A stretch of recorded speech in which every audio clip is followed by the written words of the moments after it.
আরে দেখো দেখো, এই গরিব হালকাটাকে আজকের যুগেও এই পুরানো টেম্পু চালাচ্ছে রে। এর সামর্থ্য তো শুধু এটো তাই। এই গরিব হালক আমার গাড়ি থেকে দূরে থাক। কোথাও তোর চোখে আমার এই নতুন গাড়িটা নোংরা হয় না যায়। এই তালুকদার মেয়েটা তো খুবই অহংকার দেখাচ্ছে রে। একদিন এমন একটা গাড়ি কিনবো পুরো গ্রাম দাঁড়িয়ে দাঁড়িয়ে দেখবে। আরে ম্যাডাম, এই গাড়িটার দাম কত রে? এই গাড়িটা আমি কিনবো যত দামি হোক। খুবই দারুণ গাড়ি রে। হাল্ক, এটা টেসলা গাড়ি, দাম 40 কোটি টাকা। বাংলাদেশে এখনো কেউ এই গাড়ি কেনেনি। তোর এই গাড়ি কেনার ক্ষমতা নেই। তুই গিয়ে তোর পুরানো রিক্সা চালা রে, এখানে থেকে বের হয়ে যা। ম্যাডাম, হয়তো আমার টেসলা কেনার ক্ষমতা নেই, কিন্তু মনে রাখিস একদিন আমি শুধু তোর শোরুমই না, তোকেও কিনে নেব রে। আমাকে যে কোনো ভাবে টেসলা গাড়ি কিনতেই হবে, আর ওই তালুকদারের মেয়ের অপমানের বদলা নিতেই হবে। ও আমার সাথে মজা করেছিল, কিন্তু টেসলা কিনতে লাগবে 40 কোটি টাকা রে। আমি কথা থেকে এত টাকা আনবো রে? শোনো সবাই, যে 2 সিংহওয়ালা সামরিকে হারাতে পারবে সে পাবে 800 কোটি টাকা। ওকে তো আমি তুলোয় মিশিয়ে দেব।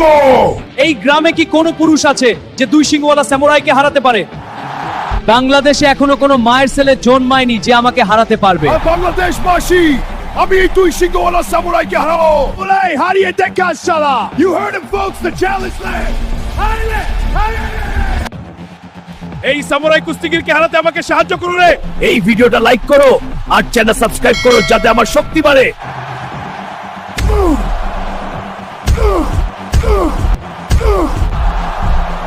হালকা 2 সিংহওয়ালা সামুরাই কুস্তিগিরকে হারিয়ে দিয়েছে। আরে ম্যাডাম, সামর্থ্যের কথা বলেছিলে না? এই নাও 800 কোটি টাকা, আর এই শোরুম থেকে বের হয়ে যা। আমি এই শোরুমটাই কিনে নিয়েছি।